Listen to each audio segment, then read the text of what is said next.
Be inspired by the best sales professionals, sales leaders, and coaches in the world of B2B sales.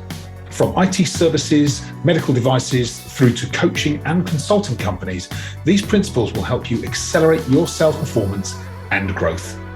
Using models from the best-selling book Inspire, Influence, Sell, and award-winning programs from Focus for Growth, you'll have the inside track on the psychology, skills, and systems used by the world's best sales teams. We'll hear from some of the best sales leaders from some of the fastest growing businesses in the world. They don't achieve record-breaking growth by chance. They have a proven sales and leadership approach and a laser focus on growth. You can hear exactly how they do it, one conversation at a time. This is the Inspire Sales Podcast, and I'm your host, Justin Lee.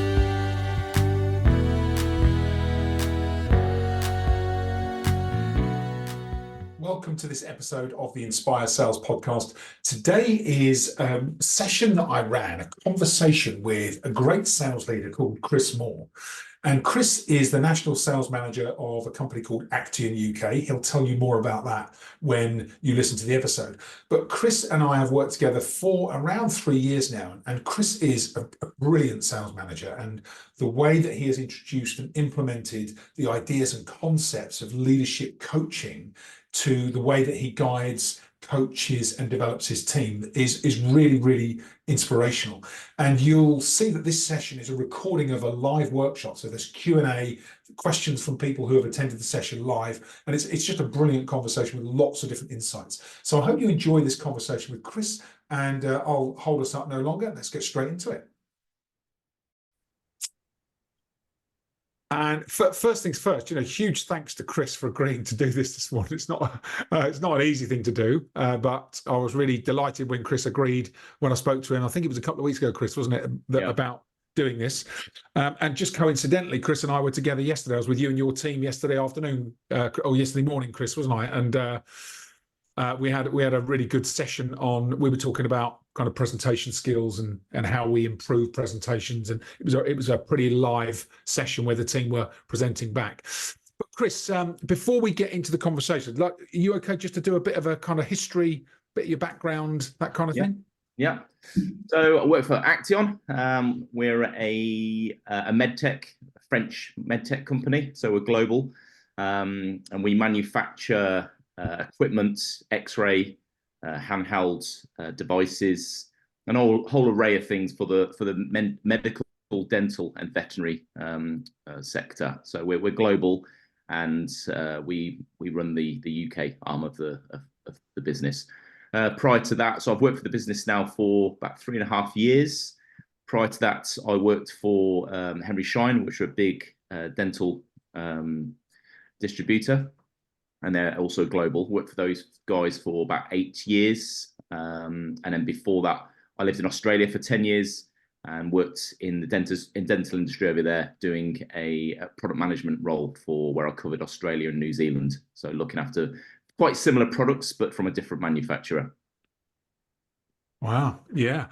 So how did you get into dentistry, Chris? What was that? What was your route in? I fell into dentistry. I moved out to Australia in a completely different field, which is like a unified communications field, where we go into a new office block, for instance, and put in their communications infrastructure. So I did that for a number of years in the UK, moved over to Australia, did it over there for a few years, and just fancied a change. And then a job come up with a family-run dental company quite close to where I lived. So I thought, well, I'll just fancy a bit of a change. Went, made the change, got the job, worked for those for a couple of years. And then through that, we'd go to the big dental shows. And I'd always see there was a company called Sirona, and they were like the big boys. They had the big stand, and they had the best products and all this. And I was like, if I'm going to stay in this industry, I fancy working for these guys. So a job come up there, went for that. And and then I've been in the industry now for probably about 25 years. Wow.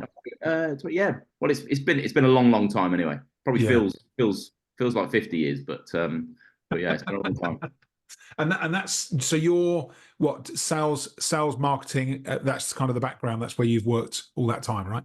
Yeah, it was a bit of tech as well. Tech. So I was doing a bit of technical, so in the X-ray side of things, but predominantly in sales, and then Yeah. did the product management with this big company, Sorona, for a number of years. Moved back to the UK, and then I was looking after a territory there and managing a small group of technical trainers, so who would go out and do the technical training on our sort of high tech equipment. And that's when I then moved across to Acteon.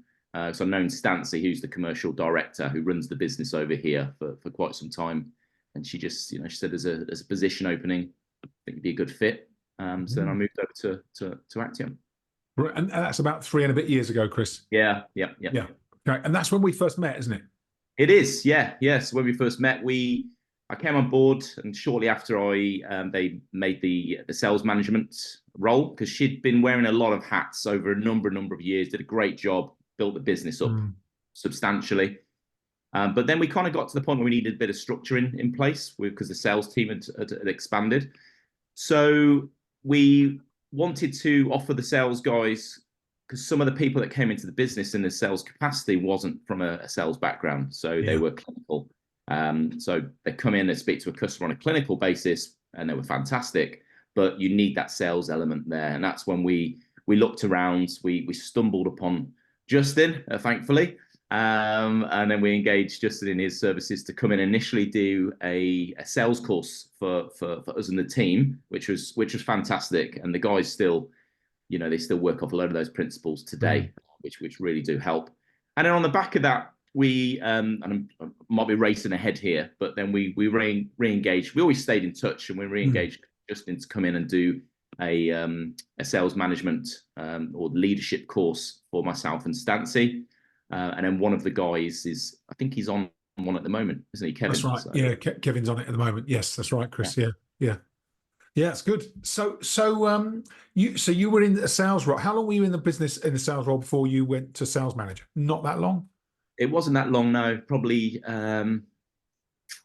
maybe about a year, maybe just under a year. Yeah. So that was always the plan when I come on board. So that position was going to come up. So so I kind of knew that was the path that was going on. So you did a bit of poacher turned gamekeeper, right? You came in as one of the team, saw how the land lie for a year, and then became sales manager, right? Well, I did, yeah. And historically, Stancy had looked after our largest account, which happened to be Henry Shine, who I worked for previously. So that was an easy transition. So she wanted to kind of free up some of her time to focus on the commercial aspect of the business and growing the business from that side of things. Yeah. Rather than getting bogged down with that large account. So I took that one on, and then just got to know the team really. And you've kind of when you step into these kind of roles, you have to establish yourself a little bit with the team, have a good relationship and a good rapport with them, especially if you're then stepping up into a management role, because you need to have established that, I think. Yeah, I completely agree, Chris. And so tell us about that transition. You're moving into the leadership or management role. What were some of the things that you were focusing on early on? Just to, I had a good feel for the personalities and the sort of the type of sales people that we had working with us. We then introduced some, like I said, some new team members not from a sales perspective. So from my perspective, I was just trying to establish the lay of the land, really, and how things operated prior to me even joining the company. What if I saw any trends or behaviors that were in place that I wanted to change, and also just putting in some sort of structure. And the structure was probably the main thing, because people were doing fantastic, but there wasn't really a firm sort of framework that we had in place. And that was one of my sort of early jobs that I wanted to give myself, was just to look at that and see how we could implement that. Yeah. And it's a bit like, you talked about the sales approach, right? Having a structure to your sales approach is really useful, because then you can start to be more intentional, more deliberate, and repeat, what works. And it's the same in leadership, isn't it? It's Otherwise, if you don't have a structured approach and build a plan and then execute the plan, you can find yourself just kind of scrambling a lot, can't you? Yeah, absolutely. And when if there was already some sort of framework in place, then it'd be different. You'd come in, you'd look at it, you say, is it working, and what do I need to change? But Yeah, when you implement a relatively new framework in place, I think you do need a foundation there first and foremost to work on, and then you're bringing on different techniques and strategies, and you try and test them. If they work, you keep them. One thing I'm always banging on with the team about is marginal gains. Okay, so it drives them absolutely mad, but I'm a big believer in this. So we don't need to make these massive changes, you know. So if we implement something, we don't have to kind of, you know, if it's not working, maybe it just needs a tweak. We don't need to kind of throw it out and implement something else, because then what you're doing there is the team are being pulled from pillar to post. Yeah. So I'm a big believer in just making these quite, you make some big changes, but predominantly these small tweaks, and then you monitor it, see if it works, and then go from there. So, and where have you? I know you're an avid podcast listener, Chris. Where have you picked this up from? This marginal gains principles. Where does that come from? I listen to a lot of a hell of a lot of podcasts. One of them was the marginal gains. The big one was I can't remember his name, but he was from the British cycling manager when they were doing absolutely terrible, and then he came on board, and he looked at everything. He went down really to the microscopic level of just stuff to do with the bike and the way the guys trained and what they ate and everything, right down to the lowest denominator. And he was making the changes at that level, which if you make lots of those changes, they make a big impact. Yeah. So I remember listening to an interview with him, and that really resonated with me. And from that point, I was sort of mad on that. Or, you know, every sales meeting, I encourage people just to make those little changes on a daily basis, because it does make a big impact. Yeah. Well, the other thing about small shifts is that if you do a small shift and it's not in the right direction, it's really easy to undo, isn't it? Absolutely. Yeah, exactly. Yeah. Whereas if you see the traction with it, you can then quite simply start to build on it, and then you get this incremental kind of compounding effect, which can be really valuable. Yeah, you can build and amplify it at different areas, and it definitely works. It definitely works. Yeah. So I'd encourage anyone, if you don't currently adopt that kind of approach, it is quite powerful, actually. Yeah. Can you give us some specific examples, Chris? What are some of those small incremental adjustments, changes, marginal gains? Some of them are working with because we don't sell direct, so we sell through a network of dealers. So it's, some dealers are, you know, do very well for us. When we came on board, we had quite a lot. So we're going in there and having a look at some of the dealers that need a bit more of improvement with sales. Yeah.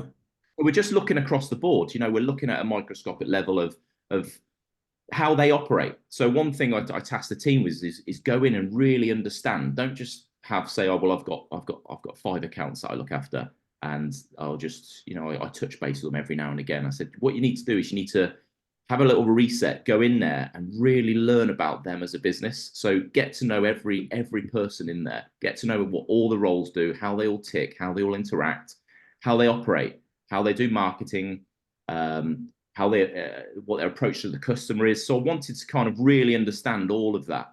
And that's where you really can then drill down and see those little areas that need to be sort of changed. And I think that approach has been quite powerful, actually, where the team have got so much more of a deeper understanding of the people that they work for, and that's then reflected in results at the end of the day.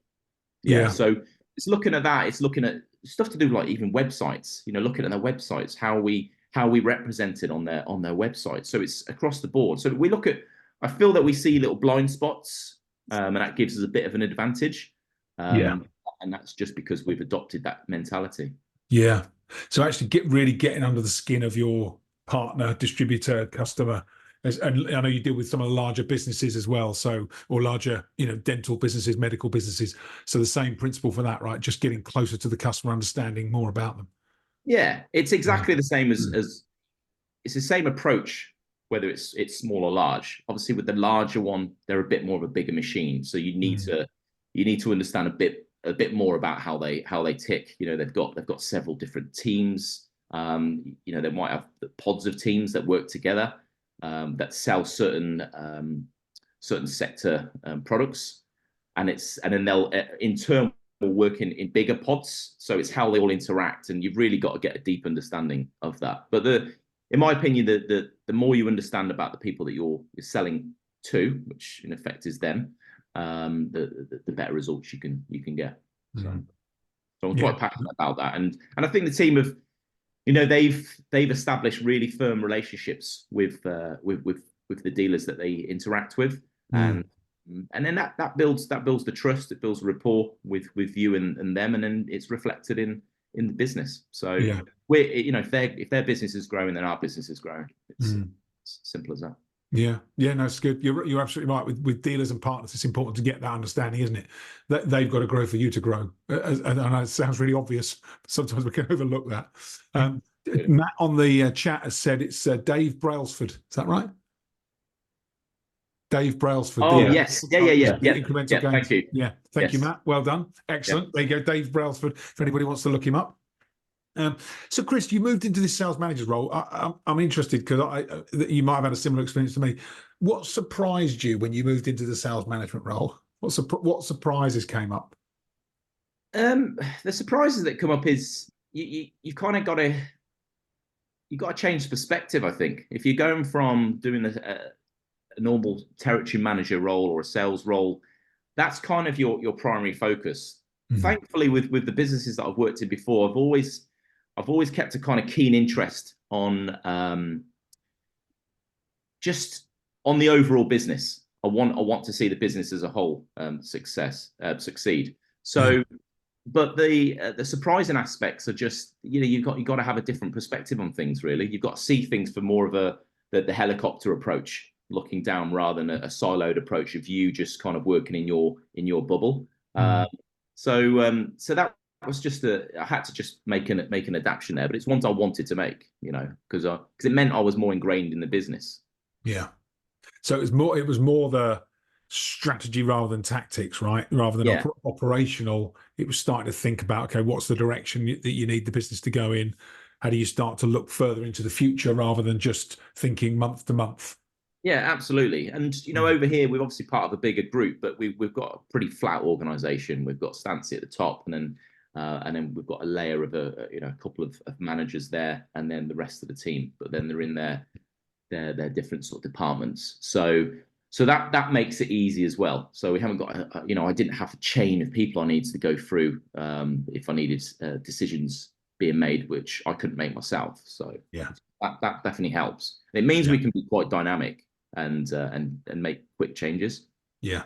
Sometimes that drives the team mad because we might come up with something, we'll implement that. We've been known to have a chat very early in a morning. I'm walking the dog, I'll have an idea, I'll call Stancy, and she's cleaning out the horses, and I'm just like, well, I think we should do this today. And then we're all excited. We nut it out. We then send it across to the team. They're like, oh, Jesus Christ, here we go.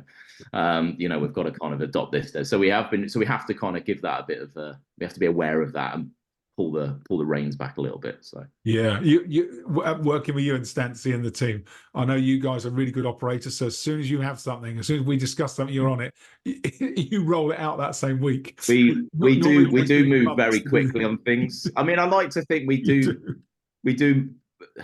Yeah, the problem is we've got a very similar personality, so we haven't got that leveler to go, you know, calm down a minute, slow down, because we're both just like gung ho. So sometimes, most of the time, it's okay, but sometimes we have to kind of just apologise to the team and say, well, that kind of didn't work. So you perhaps need a. It's interesting that, isn't it? It's the sense check and thinking. Well, do you know what we have a catch up every other week, like a formal catch up. We're talking all the time, and what we've actually done is Kevin, who's on Justin's course at the moment, he's a good leveler. Yes. So what we've now done is we've said, right, let's get Kevin in the meetings now, and then he'll sort of go calm it down. Like he'll just give a different perspective, and I think that works really well. Yeah.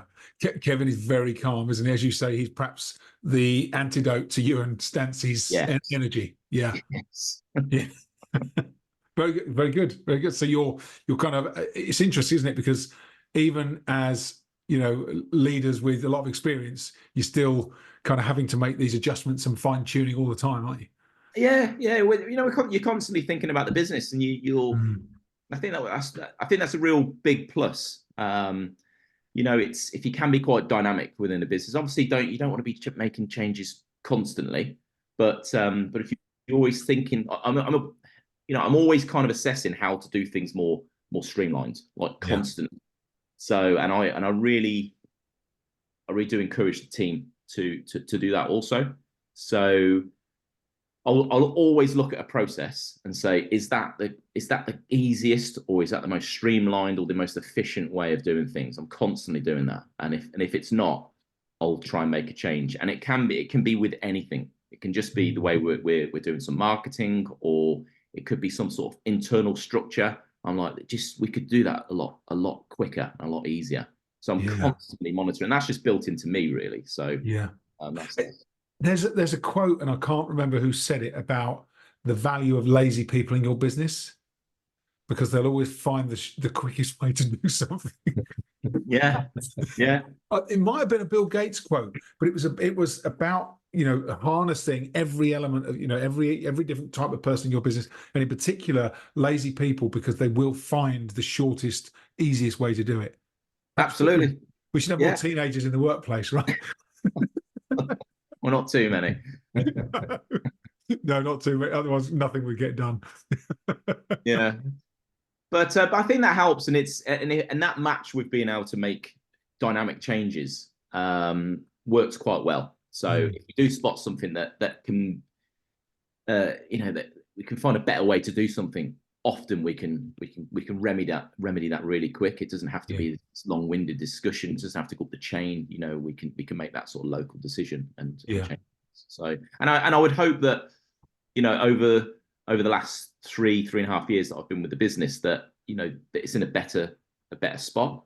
And that's also down to Stancy being amazing leader herself. That the fact that she will be open and take on those decisions as well. Yeah.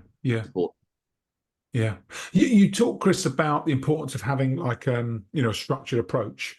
So there are a number of things that you will have picked up as not only as we've worked together, but as you've looked at other leaders and you've worked with Stancy and kind of implemented different ideas. If you think about some of the key changes that you introduced and the impact that they've had, what would you say are some of those key introductions of strategic changes to your business?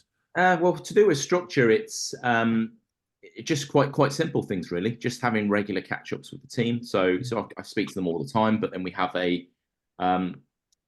2 weekly call.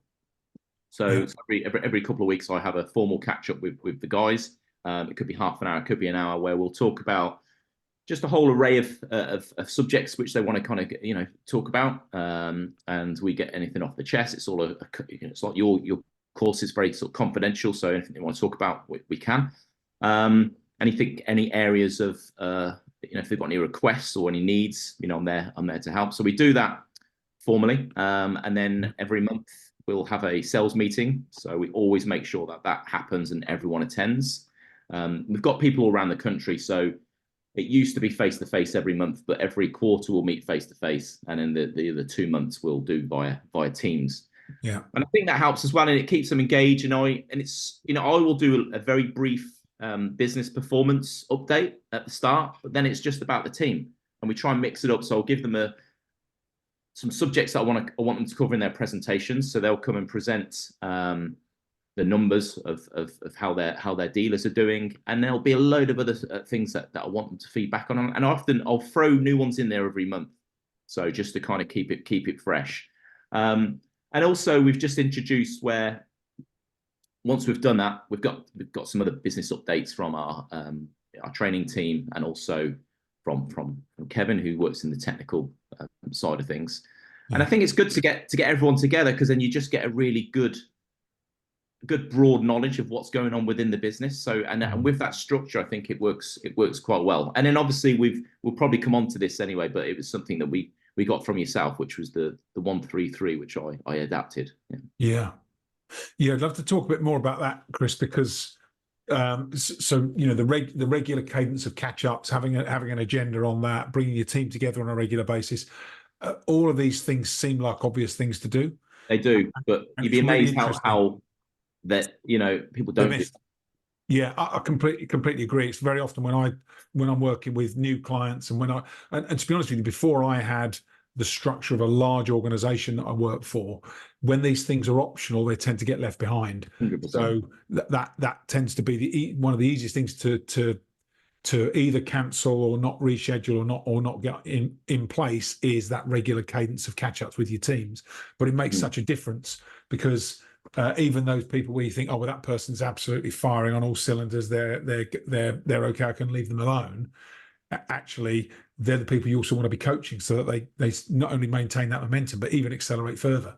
So you're absolutely right about getting that structure in place. We talk about, as you know, on the course, the power of like a single overarching goal, and then down, flowing down from that single overarching goal. So for a salesperson, it might be, to achieve their number, but there'll be other components to that number. So then you go, right, what are the 3 key priority streams of activities that will help the team member or you, if it's your own, meet that overarching goal? And then we switch from a lagging metric to a leading metric, so things that the key activities they can do.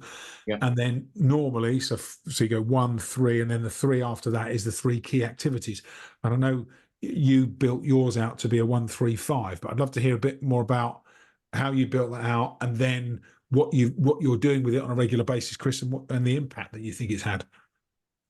Well, when you introduced that, it really resonated, as you know, and I saw it, I was like, right, okay, I'm definitely going to steal that, and which I did. But then I had to have a look at it and see how it worked for us as a business, and I just had to adapt it very. There's a few sort of tweaks in there, which we made, and we turned it into 1-3-5. And I don't know if I can share, because I've got an example if you want to see. Yeah, you should be able to share, Chris. Yeah. Now, how do I share on Zoom? We normally use Teams. Oh, there'll be a settings bar at the bottom. Yeah. And one of the options next to chat should be share screen. It's not on there, isn't it? No. It's certainly on the browser version of Zoom, which I've got. I can see it. Stuart's got it there. Just have another start share. Hang on. I'm using a Mac version as well. Okay. Here we go. Have a look. Share. You've got it. Yeah. Okay. Can you see that? Yes, it's up. Yeah. Okay. So this is the one that we've got, and this is just an example. I've obviously taken out some of the numbers, but the overarching thing that we concentrate on is at the top here. So we've got our country target, which is for everyone. That'll be the same for the whole of the team.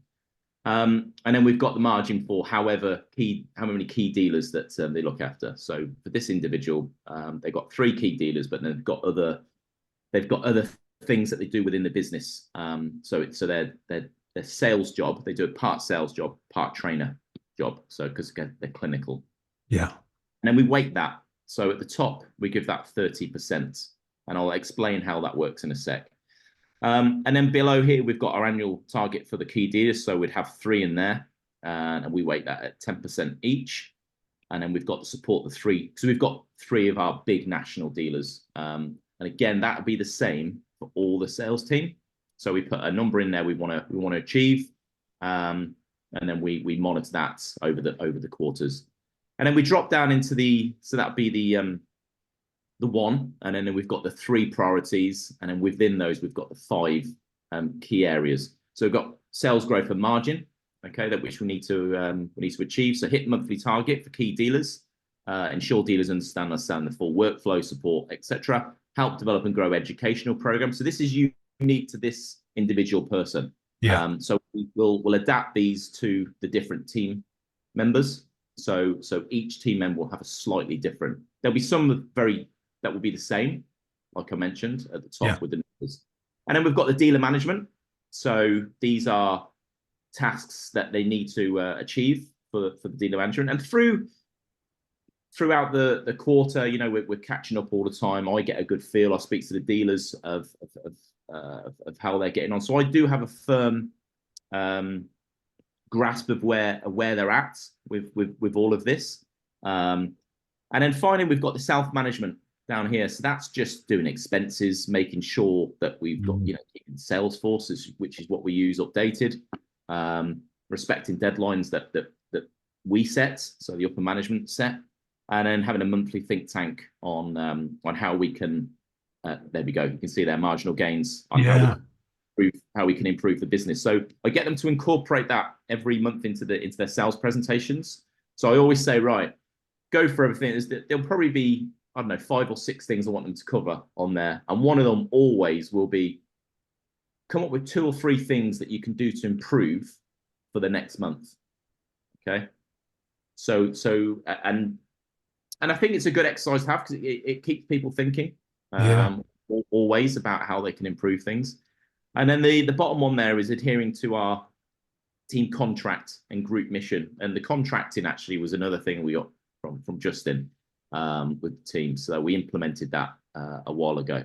So what we do here is we grade these. I don't know if you can see the colors on the right hand side, but basically, if you're yellow, you're on target.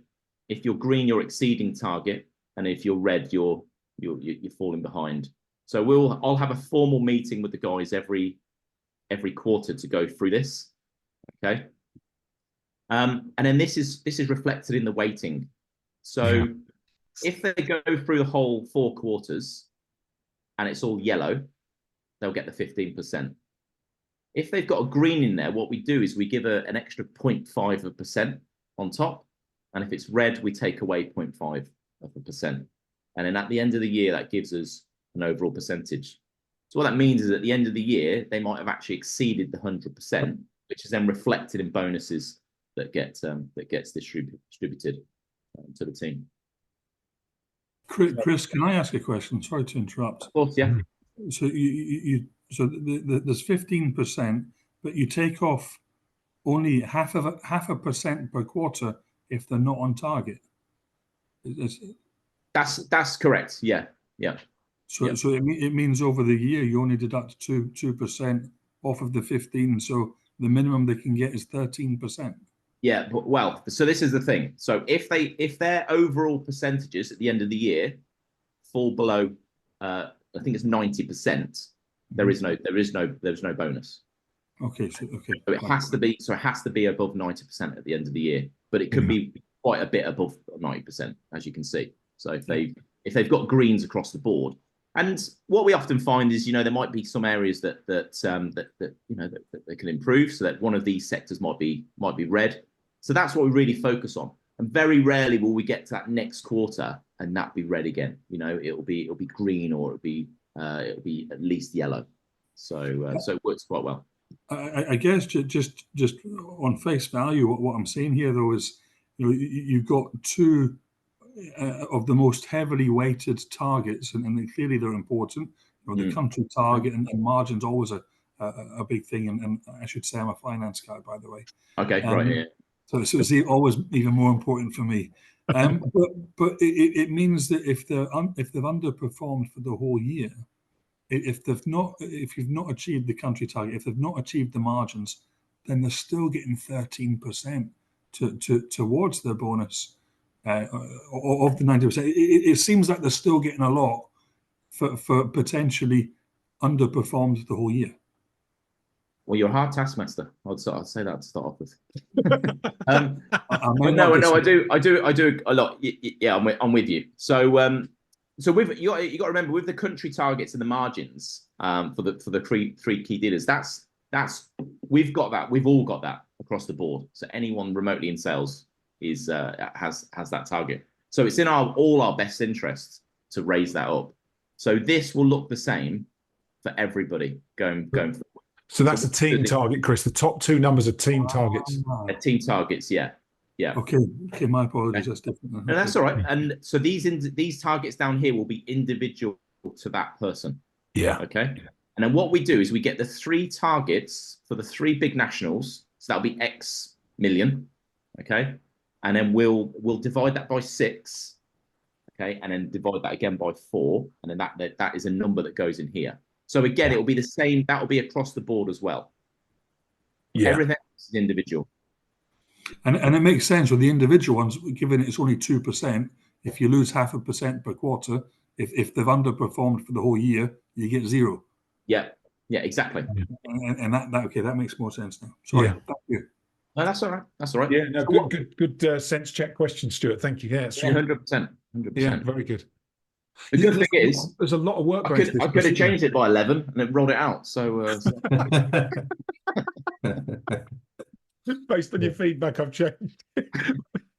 Yeah. Hey guys, I've just been on a call and you've got a new KPIs, by the way. Completely reset the business targets based on a conversation on a call. Well, it's happened before, so stranger things have happened. That's really good. Thanks, Chris. Thanks for sharing that. I like because you've taken it to the next level. You've really started to think about how to weight and assign the right level of contribution, but based on those expectations. So you've got a really clear metric. No, there's absolutely no discrepancy or mystery about it at all. Everyone's clear on what's expected. Yeah, absolutely. And if one of the guys picks up a new dealer, for instance, throughout the year, that just gets incorporated into it. Or they're like, and it's a two-way conversation. I will put down in there what I think they're at. We'll sit down and quite often, they might challenge one of those decisions, and we'll chat about it. And if it's a good case and we both agree at the end of the conversation, then I'll just make the change there and then. And then it's as simple as that. And it's nice that the team feel comfortable, that they can do that. So and that's one thing I've been quite passionate about is they can come to me with anything they want to talk about. They're fine challenging things. That's absolutely fine. So yeah, it's a good culture that we've created, I think. Yeah, it's very good, and it's interesting because I will often reference the Gallup 12 employee engagement questions. I learned them when I was at 3M, and they are widely renowned as the 12 questions that if you ask them and you get positive responses from your teams, then you'll have the highest levels of engagement in your organization. Of course, engagement equals motivation, which links to performance, which links to results. And number one, every time, not just on the Gallup poll, but on multiple polls, when you look at employee engagement, number one is I am clear of what's expected of me. And the whole idea of what you've gone through is to give everybody that clarity. And when we're putting it together, I wanted the guys to be bought into it as well. It wasn't just that, well, we're doing this. It was, what do you think? Is this going to be helpful? And across the board, everybody said, yeah, this is really helpful. The new guys obviously adopted it because they didn't do any different. But we've got people in the business that have been here for quite a long time, and they said this is great. We really like this because I know exactly where I'm at. And I remember I'm catching up with guys every 2 weeks anyway. So quite often I'll pull that up if we need to have a quick look through it, and we can discuss. So yeah. That's really good. It's really good. And I mean, we talk about lots of different principles. I know, Chris, when we're in conversation, and I always think back to there's a number of books I've read. One of them is a book called Traction by Gino Wickman, which is really good. And in that he talks about the drift in a business and how within a quarter, if you don't keep people, if you don't have those coaching conversations, you don't keep bringing people back to this is the job, this is the mission, these are the key objectives, here's your one thing, here are the 3 priorities, here are the key activities. If you don't do that, but within 3 months, most people have drifted off track. And normally as leaders, we don't recognize that in ourselves because we tend to be people that are better staying focused and staying on track. But our teams really need that clarity of direction and that just pulling back on no, not that shiny object over there. Back on track. This is what we're working on. This is what's important. Yeah, no, I absolutely agree, and that will, yeah, 100% it will drift. That's why we make sure that we always have the sales meetings and just mixing it up Yeah. and doing these presentations theme. It's coming out of the comfort zone a little bit. I mean, we had a prime example yesterday at the session we did on the presentation skills course. So Justin set us to a good few weeks ago. Said to me, right, I want the team to do a presentation, all of us to do a presentation, 15-minute presentation on one of the products that they're quite weak on, and it was really good. And every presentation yesterday I thought was absolutely fantastic. But you could see that the guys really had they couldn't wing it, because if they did that, they'd be found out pretty quick. There was no hiding, was there? No hiding yesterday. No, absolutely none. And it was, I found it a really good exercise. It's nice just to take people out of their comfort zone a little bit as well. So which we do quite a lot. Yeah. And I think that really helps as well. So it stops things getting stale. Yeah. Especially if you've got a team that's worked together a long time, you can fall into a bit of complacency without even really realizing it, can't you? Yeah. Yeah. So, Chris, the other thing that you mentioned on your 135, you had team contract in there and group mission. Yeah. Can you talk us a bit about the process that you went through to define the team contract as well?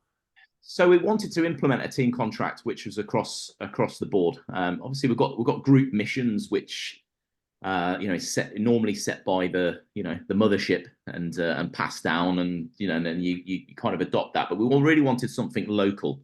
Yeah. So with the team, and that incorporated everyone. It's not just the sales team. It was the everybody. So we got together and said, well, let's put together some core foundation that we feel should just be a given within a business. So that will be a non-negotiable. But then what we did is we got the whole team together to the office, and we had input from every single person. And at the end of it, we signed the contract. We said, going forward, everyone agrees to adhere to that. That's now gone into the KPIs. So if that's not adhered to, then it's quite serious. So we really live by that day by day. So and that was important for us to implement. And we give ourselves reminders of that every now and again. Like any business, it doesn't always run smoothly. You sometimes get a bit of friction internally, which need to be addressed, and often it's associated with a drift from that core team contract that we've had. So it's just bringing that back in and making it the forefront of the team's minds, and I think that's worked quite well, actually. So I've got hold on, where is it? I've got, Chris, a copy of your team contract. Thought you might. So this is the one that Stancy sent through to our group when you were working on it. So I will talk to people about just we don't work in a kindergarten, by the way, guys. It's although you would certainly think we did. You'd all been to nursery that morning. But it was a really nice, I thought the way that you did this was a really nice way of getting people to sign up to it, which is, you put it on the wall. Everyone had a handprint next to, one of the key elements of the contract that they thought was most personal to them. And you can see some of the key words that you've pulled out. So honesty, happy, caring for people. It looks like someone used a foot there rather than a hand. Is that right? Yeah. For team spirit, professional, acting professionally, being positive, being motivated, talking about work, family, valued, dependability, communicate effectively, being respectful. So some really, really powerful wording on there that hopefully, the team also went through a bit of an experience as they signed up to that. They did, and this was the tail end of obviously a full day. So there's obviously a lot more meat to the bones than just us whacking a bit of paint on our hands and stamping this. But I thought it was a nice way to end it. We've got a very very tight knit team, and we all regard ourselves as close friends as well. Yeah. So there's a lot more depth that went into putting this together, but we said, well, let's just pick some key things, like Justin said, put them on here. We'll have a fun way of signing this contract with each other. And yeah, and every now and again, we've all got one WhatsApp group where we can action things quite quickly, and every now and again I'll whip this in there and just a bit of a reminder. But it was a good thing to do, actually. Yeah, it was good. Yeah. No, and again, you and Stancy, we literally covered team contracting in our program, and you guys were doing it within a week, I think. So you were straight onto it with no delay whatsoever. Yeah, and it's got to be, everyone was bought into it. They said this is great. So it wasn't, again, it's not a just pushing it down from top down. Everyone's got to understand why we're doing it, and be bought into it. Importantly, and they were. It was good. So. Yeah, and then including it as a component of your 135, where you're agreeing expectations with everybody, just make sure it stays alive and part of the discussions that you're having thereafter. Yeah. And if there's a clash, for instance, it'll just be a conversation. You didn't stick to team contract. Here's how we're meant to be around each other, and that drifted slightly. So yeah. No, very good, very good, Chris. When you think about coaching your teams, what we talked about a number of models in the program. What stuck with you in terms of your coaching approach and the way that you now do that? The specific models that you introduced, I suppose, with just for the active listening, would be one of them. So, and I think that works quite well with regards to. Just when I'm with the team, really taking on board what they've got to say, processing it, and then making any changes. And I think that's a key one. So it's not all one way. The teamwork, I tried to make it, and this, I don't know whether this could be the laziness thing, but about trying to find the path of least resistance. But the team work very autonomously. So we try don't micromanage one bit. If a steering direction needs to take place, it will happen. But I do encourage, if the team, if they want to come to me for anything, then have a solution already thought out, or a suggestion of how they want to solve whatever problem that they've come to me with. And I think that's actually quite powerful, rather than saying, well, I need this help. I need help with this. One of the dealers has come to me and asked me some special pricing on a package, for instance. What I'll say to them is, well, you go away, you put together what you think that you'd like to offer them, but don't just stick anything together. You really have to kind of have a look across the board on how they're performing, what the relationship you got them, are they bought into us? And then that will then gauge the type of response that they'll get back. One of the other powerful, and we still talk about today as well, is the bank account. So whether that's and that's across the board, whether that's with each other or with our dealers or with customers, mainly with the dealers. And I think that really resonates, actually, and we still talk about it, and we reference it today, which is very powerful. So what it's straightforward. What it means is we want to make sure that we've got a healthy bank account.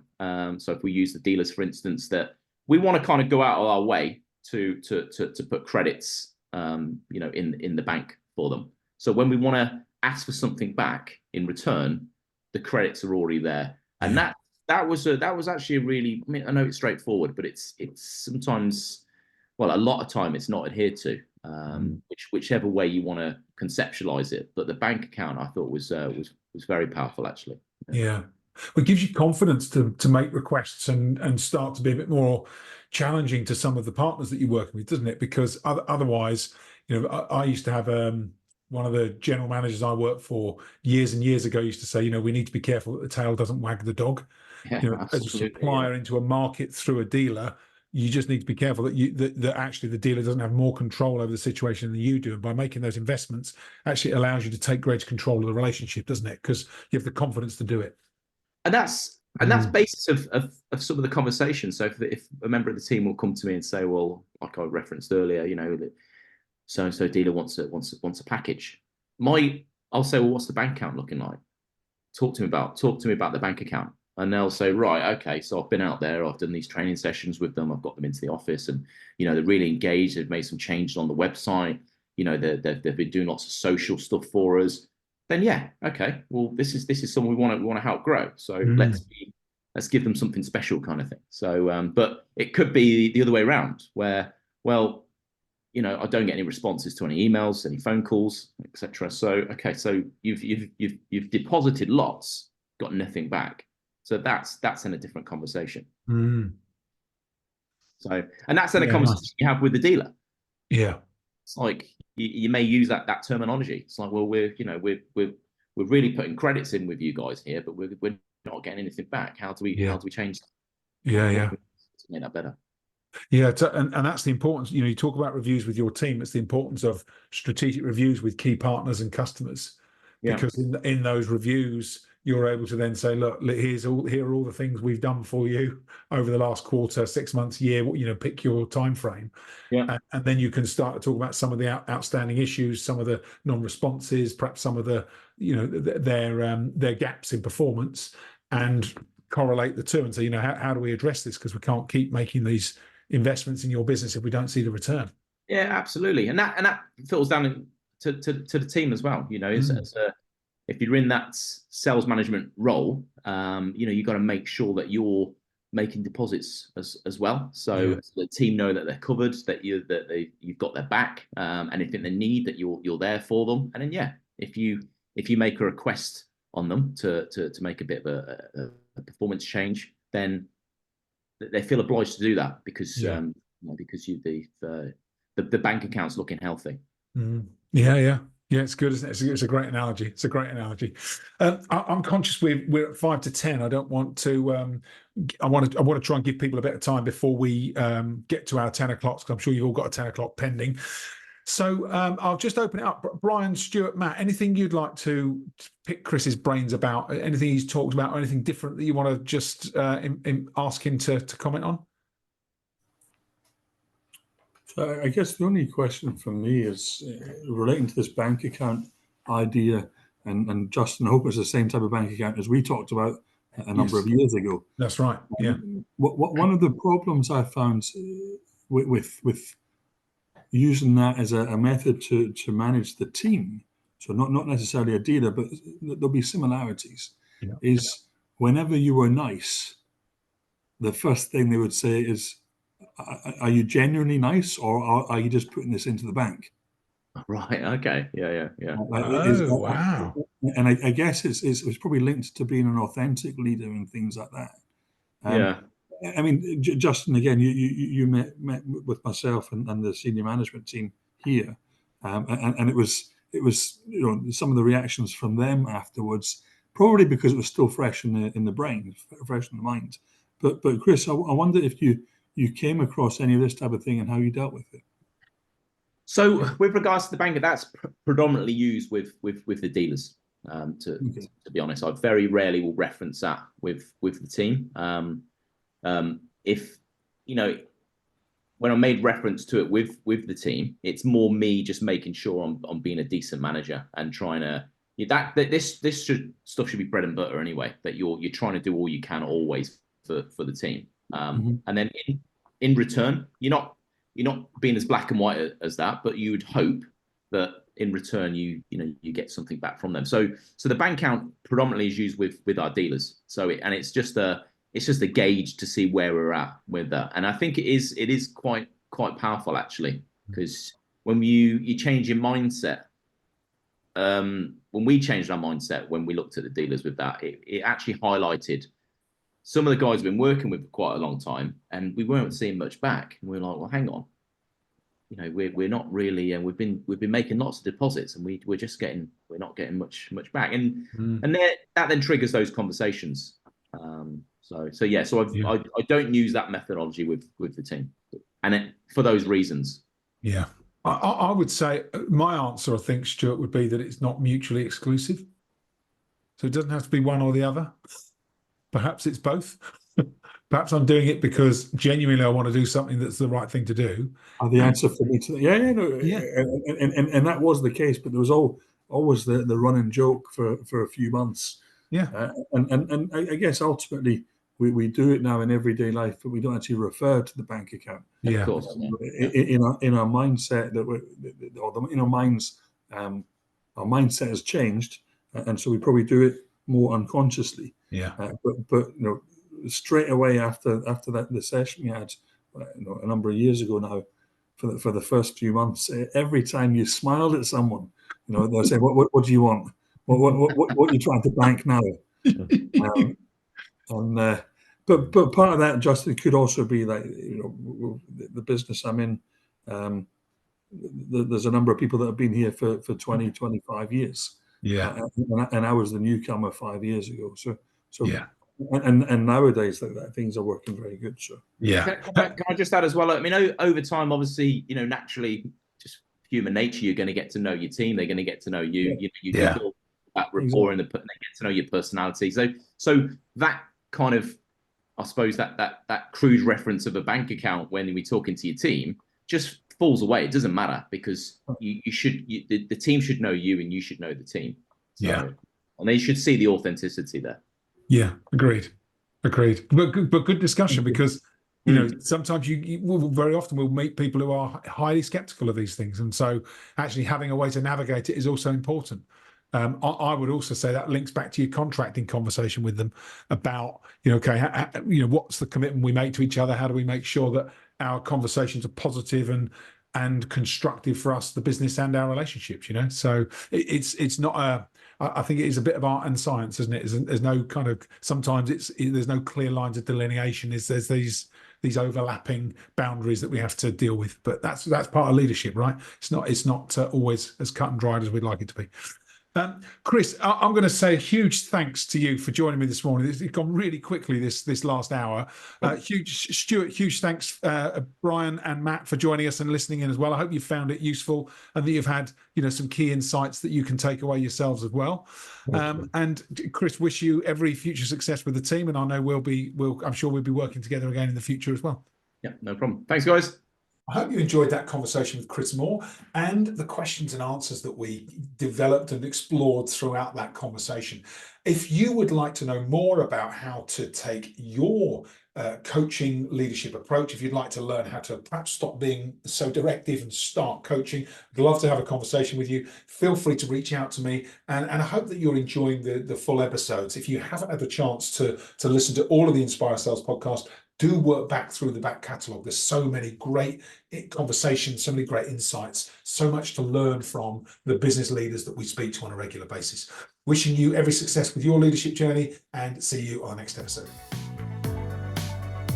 Genuine thanks for listening to the Inspire Sales podcast. We hope you enjoy learning some of the most cutting edge sales techniques and getting close to some of the greatest sales leaders in the world now and in the future. If you'd like to explore further, please feel free to visit our website, focusforgrowth.co.uk. And if you'd like to take our Sales Acceleration Scorecard and discover your sales and influencing score, then check out the show notes for the link in the bio. If you have enjoyed this episode, please hit the subscribe button. If you know people in your sales and leadership network that you think would like to listen to, then please share this episode with them. I'd be very grateful. If you'd like to get in touch with me, please feel free to do so. If you have suggestions for further guests, or if you'd like to appear yourself, please contact me or my team. You can connect with me. I'd love to hear from you. My social profiles are in the show notes, and I look forward to being with you on the next episode. Thanks again for listening. See you soon.